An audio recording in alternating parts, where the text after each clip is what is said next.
from where the back line stands to the amount of numbers they are equivalent forward to press, that is without a doubt a concept situation where they got cut up a couple of times today. They got cut up. Let's look at Seattle's incoming, outgoing list here. Leo Burney, Trevion Sosa, Jesus Ferreira, Albert Rusnak re-signed, João Paulo re-signed, Paul Arriola, Kim Keehee. I think Ferreira and Arriola, like we've talked about ad nauseum, as the biggest additions. And I really consider De La Vega like essentially like an addition that wasn't. Maybe that's kind of where I look at it differently than some people. Is I think that at least has the potential to be like to have the effect of a new signing because he didn't play last year. I guess let's talk about a couple of these under the radar guys, because Trevion Sosa scored a goal today, and with the RBW injury, that role is probably his, I would imagine. But this Leo Burney guy, I think might play more this year than people realize. They seem pretty high on him, and he's like the Chad Marshall of the Ivy League. Like those Harvard kids and Brown University kids that he was playing against, those attackers, they could not do anything on this guy. He was like seriously dominant in that league. And then he was also one of the best players for Ballard FC, and he's from around here. So I don't know. It feels like Jackson Reagan vibes. Do you have any takes on preseason so far from what you've seen or what you've heard about either Burney or Sosa?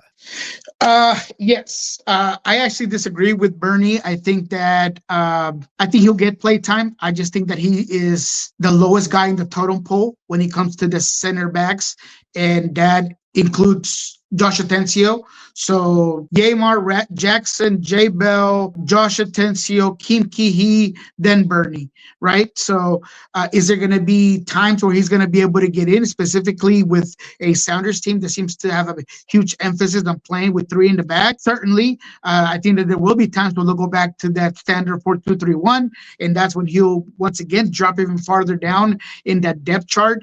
When it comes to Sosa, I thought that he is a serviceable fullback. I don't know if he's ready for the big leagues just yet. I think that just like Leo, there is some polishing to do, specifically for Sosa on the attacking end. He's very apprehensive, very slow on the transition moments. Yes, he had a goal today. I did not see that game, so I cannot give you much insight. I saw the second game from start to finish, but what I saw in the first preseason game, or 45 minutes, because that's all he played, I thought that there were some moments that it just wasn't quick enough. It wasn't smooth enough. Now, it's just preseason. I'm sure that he could get better as it goes. But me, specifically, I am higher on guys like Cody Baker, Kalani, who's not signed with the team at this time, Alex Roldan. I think he's going to. And Arriola, J Bell as well. He can play outside. Obviously, Nuhu, if you go back to your 4-2-3-1,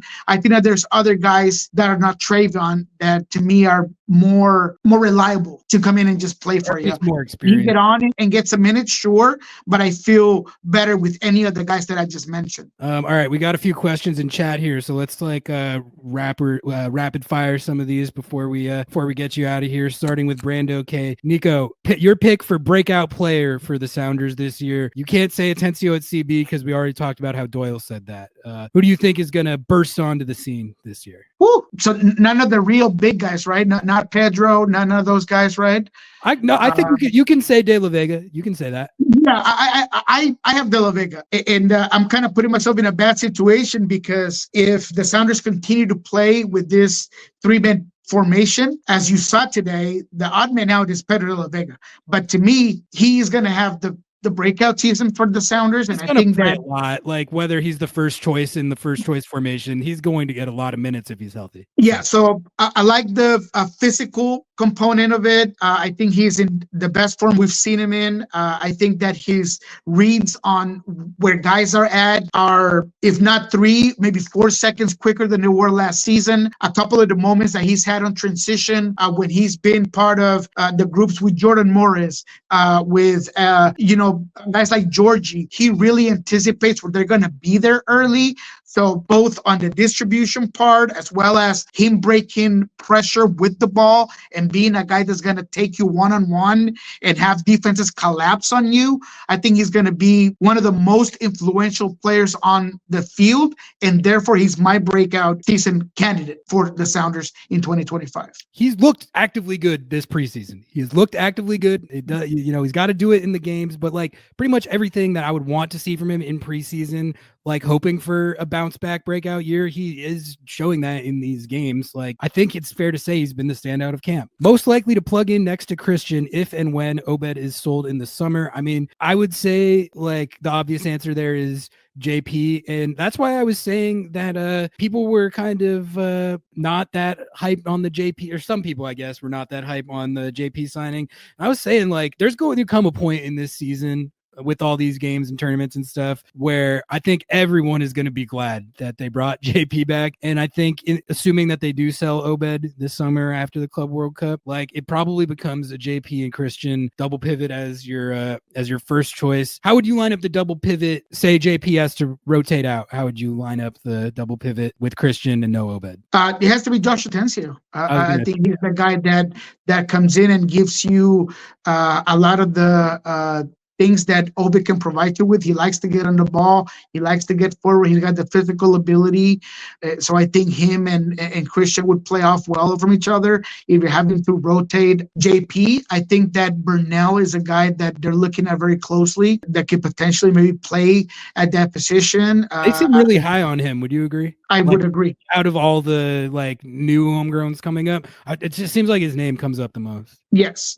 I think him and Gomez are two guys that they're very high on, and they are going to potentially sign unless in the summer in year 22 is a center midfielder, which would make sense if Ovid is gone. And depending on who that is, does he get a lot of play time? But I think the obvious choice and your safe bet is JP. Are we going to become a big pressing team? That's what I hear coming out of preseason. I've heard similar from people who have watched the games live, which I didn't do. Are you hearing and seeing similar? At least, yes. Like you think more than last year? No, I mean I watched the game this morning, then I watched 45 right before I jumped on with you, and I mean from where the back line stands to the amount of numbers they are equivalent forward to press, that is without a doubt a concept situation where they got cut up a couple of times today. They got cut up, and that 2-2 in the 88th minute today was due to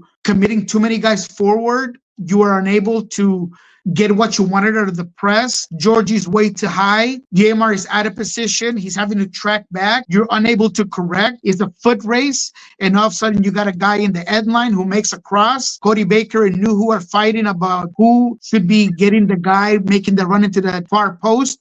And it's a 2-2 equalizer. So, yes, I think that the pressing triggers that you're seeing today are going to be what the Sounders want to do, specifically off of this 3-5-2, 2-2-1-1, whatever you want to call it, 3-4-3 that they're trying to kind of put together depending on the areas that they're playing on.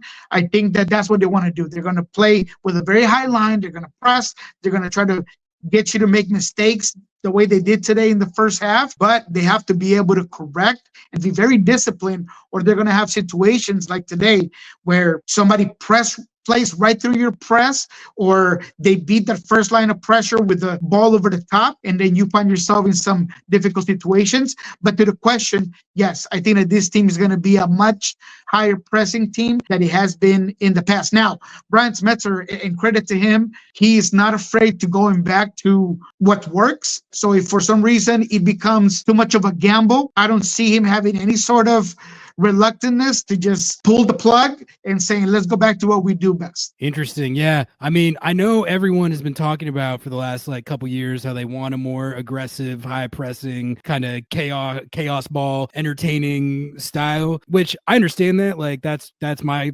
favorite type of soccer to watch as well, at least from an entertainment perspective. I do think it could be a be careful what you wish for situation, in the sense that if they're injecting more Red Bulls into their tactics and their game plans, I don't think they're going to get cut up like they did today. all that like as often necessarily, but like they will concede more goals. Like I'll tell you that right now. Like the teams that do play like that, like the Galaxy and even Inter Miami, like it's fun to watch, but they do concede a lot more. But I think a lot of Sounders fans kind of feel like they would take the more concessions for like more dynamic and entertaining and exciting offense, which I can understand that. But I guess what I'm saying is what I would be paying attention to with this tactical shift is like, can they strike that balance between like controlled aggression and high pressing and all that, but also like maintaining how good they are defensively. Yeah.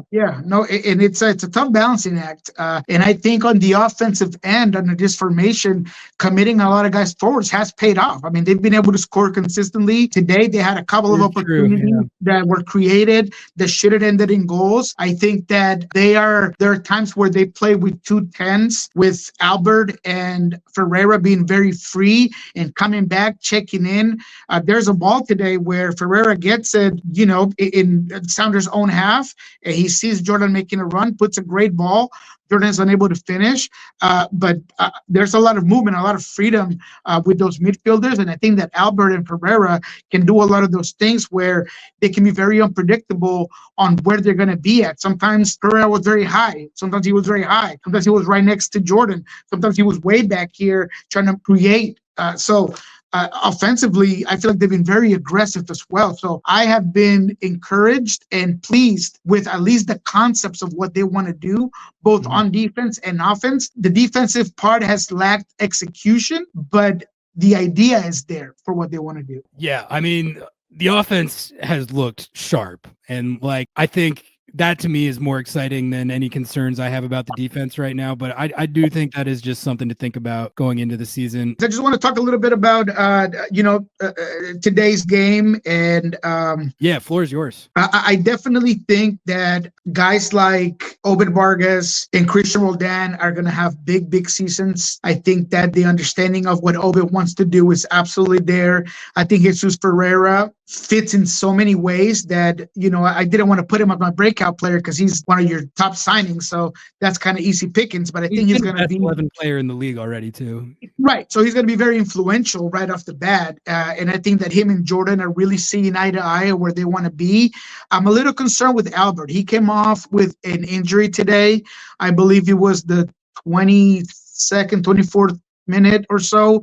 And Smetzer is yelling at him, "Go down, Albert, just go down." So I don't know if he felt something and was trying to play through it, or, is it the hip thing that's been bugging him? It makes me a little concerned, and I wanted to bring that up here because he is a guy that you brought in as your DP. You're hoping to be the guy, but what I've seen out of Ferreira has been so encouraging that hopefully not. If you were to miss a couple of weeks without a guy like Albert under this same formation, it's very easy to just take him out, put Pedro in, and all of a sudden you got a lot of what you were kind of working for.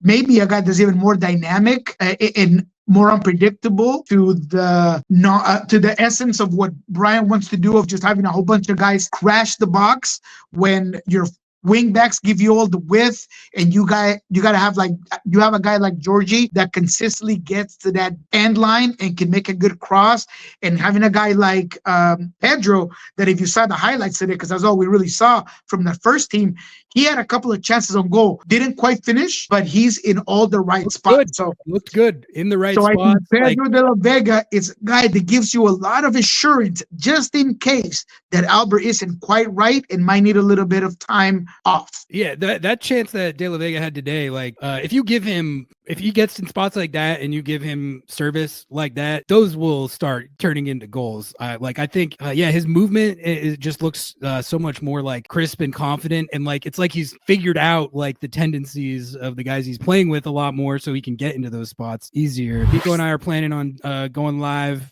on Monday mornings. Every Monday during the season, we're gonna have that be our schedule to start it out, see if that works. But it's basically going to be like Niko Moreno Lobbing Scorchers Monday morning crossover. We're gonna review whatever Sounders game just took place, and do a lot of national stuff. Like I feel like we're both on the national game, so it's gonna be exciting. It's gonna be fun.